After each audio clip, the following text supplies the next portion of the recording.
Long-term viewers of my channel could easily have guessed that this video was coming at some point, and I think they might be able to predict some of the models that will feature on here with a high degree of accuracy too. Japan has always been one of my favourite countries, and their expertise and love for watchmaking is pretty much unrivaled outside of Switzerland. That makes for very fertile ground for a video like this. As per usual though, I do have my rule set that I follow when making these videos. First of all, the watch has to be Japanese in origin, though I will allow for collaborations with non-Japanese brands. It must also be available for less than $1,000, and where that involves second-hand or vintage pieces, I will make that clear.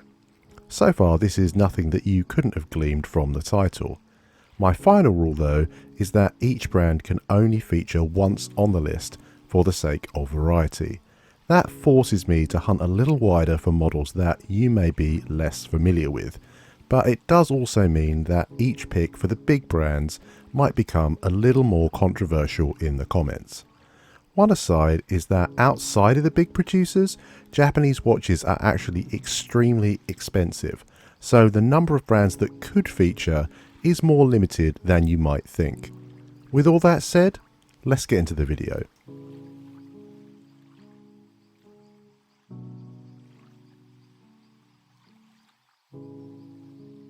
First up is potentially the most controversial pick on the list, but I had to go with my heart. I love this watch.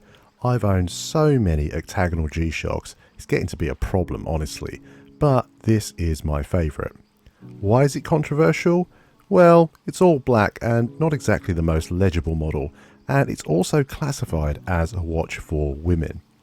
I have to say, I don't really care about either of these issues. There is a reason why people pay more for black cars, why a little black dress is famous, and so on. It's just cooler, and I think an all black watch is a pretty important part of any collection. It just goes with everything. And unlike every other G-Shock out there, this isn't just a durable piece, its sizing is also eminently wearable, even with formal wear. It's the one Casio I own that I really feel can pull off, go anywhere, do anything. As for wearing a women's watch, I mean really, who cares? There's no actual difference, and if you have a larger wrist, the G-Shock range has had you covered for years with its traditional models anyway. The footage you're seeing is from a video I'm still working on, so stay tuned to the channel for a full review.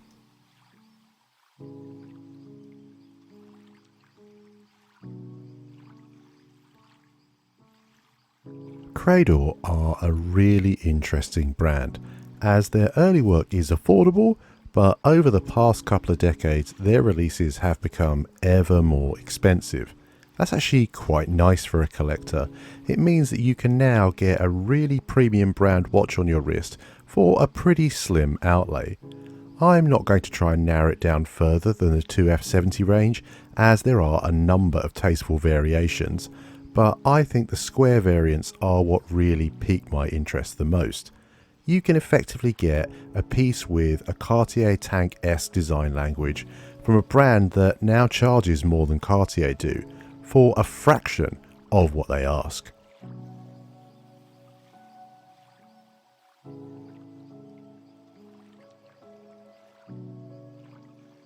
Raden essentially translates to shell decoration, and it's a perfect name for this watch style.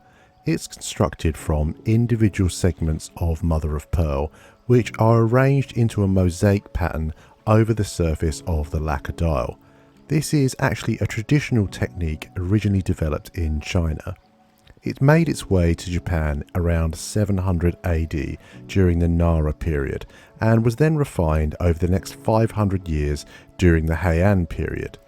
The end result is a dress watch where every dial is complex, subtle, interesting, and of course unique.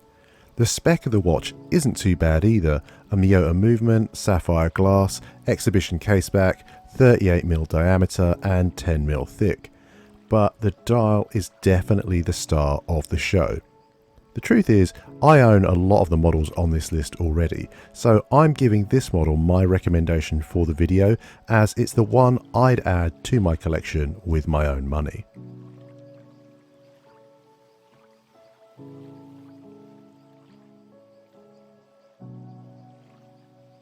While I've talked about the Cocktail Time range at great length on my channel, actually the Prospex Black range is my all-time favourite from the brand.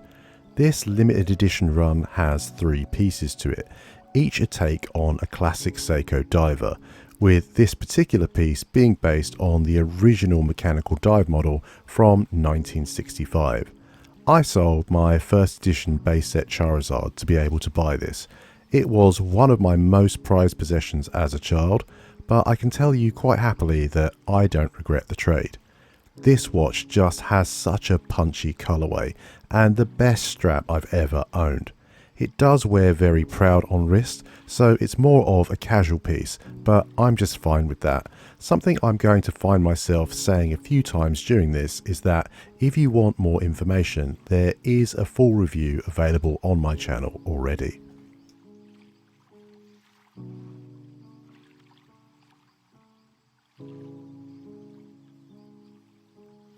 In the end, I couldn't not feature it.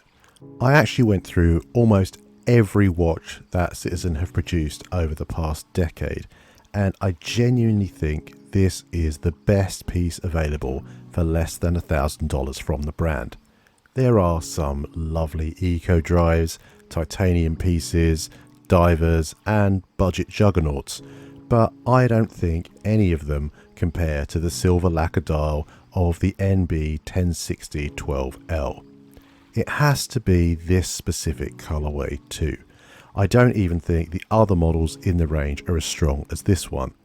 In the past, I've described the dial as peering through the atmosphere to gaze upon the landscape of an alien world. Staring at it really takes you places, and once again, if you want more detailed information about the piece, you can find a full review on my channel.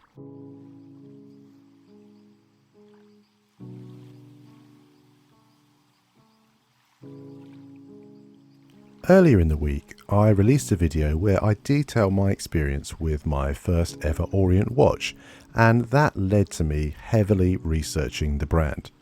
The Komatsu, the Bambino, the Meiko, and a number of their other models would have fit just fine on this list, as they're all punching well above their price point. However, I think the Star range is a real sleeping gem. They aren't discussed as much, and that's probably because of their slightly higher price point, but if I were buying an Orient, the contemporary date would definitely be it. The design language screams Grand Seiko, one of my all-time favourite brands, but I think when reviewers ask whether or not a watch is an affordable Grand Seiko, actually that can do the watch itself a bit of a disservice. This stands up on its own. You're getting a 38.5mm in diameter watch, sapphire crystal, an in-house movement, beautiful finishing on the case and the bracelet, an exhibition case back, and the real premium feature, which is the power reserve indicator.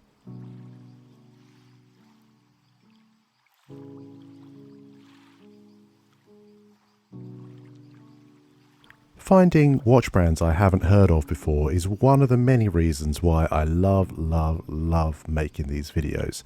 I had never heard of Kentex watches before researching Japanese watch brands, and finding them was essentially like discovering a vault full of treasures to explore for me.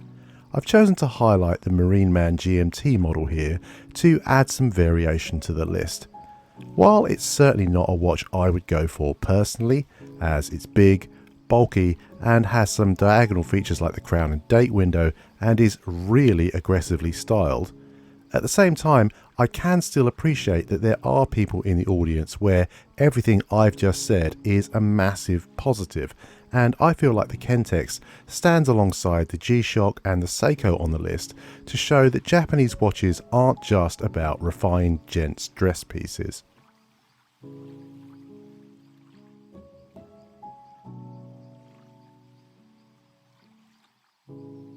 Now, admittedly, I paid considerably less than this for mine by buying in person, so I do fear that may have clouded my view of this particular piece slightly, but I think it still holds up in terms of the quality you're getting even at the $850 price point. The real selling point of Kuoe is their vintage aesthetic. Despite being a Japanese microbrand, their models are actually heavily inspired by both the City of London and the 1940s. What really sets them apart from their contemporaries is the sizing, with the 90008 coming in at a period correct 34mm in diameter. It's a quintessential gentleman's watch, but thanks to its cushioned case, it does wear a little larger than that 34mm might indicate. I recently released a full review of the watch on my channel if you want a more detailed discussion around this piece.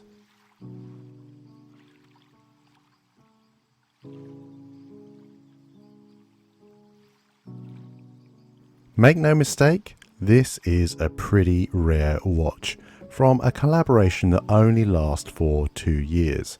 You'll no doubt know the names, but maybe you're not familiar with Ricoh as a watch producer, as they stopped that part of their business in the 1980s. This watch first released in 1962 and was featured in a book titled The Watch of the Future by René Rondeau. There is a real artistry to the asymmetric case design and the finishing, which is essentially a form of guilloche, forming decorative patterned grooves in the metalwork using engine turning. This model is also likely to be fairly unique in most collections from a movement standpoint, as it's powered by electricity but is not a quartz, as it predates that innovation.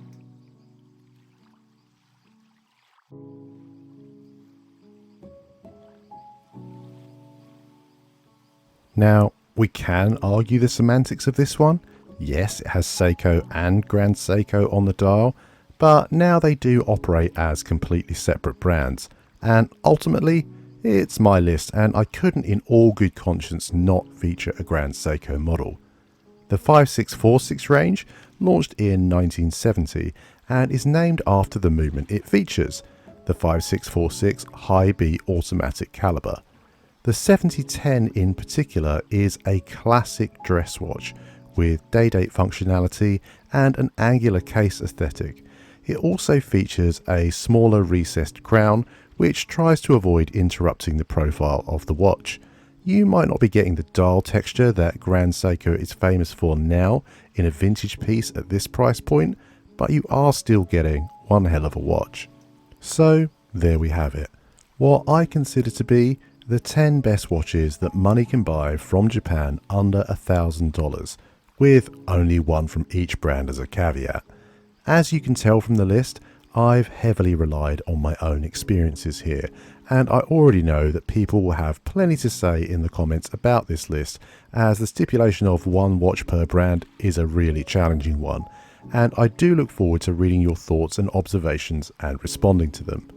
While I welcome other suggestions for models that you feel are more deserving from the big brands and what you think of my picks, what I'd really love to hear from you more about are smaller Japanese brands that I've perhaps overlooked or maybe simply never heard of before.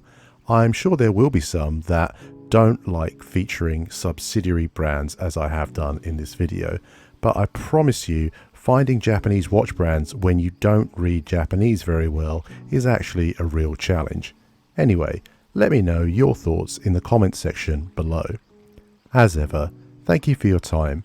If you've enjoyed what you've seen or found it informative, consider dropping the video a like and subscribing for more content like this in future.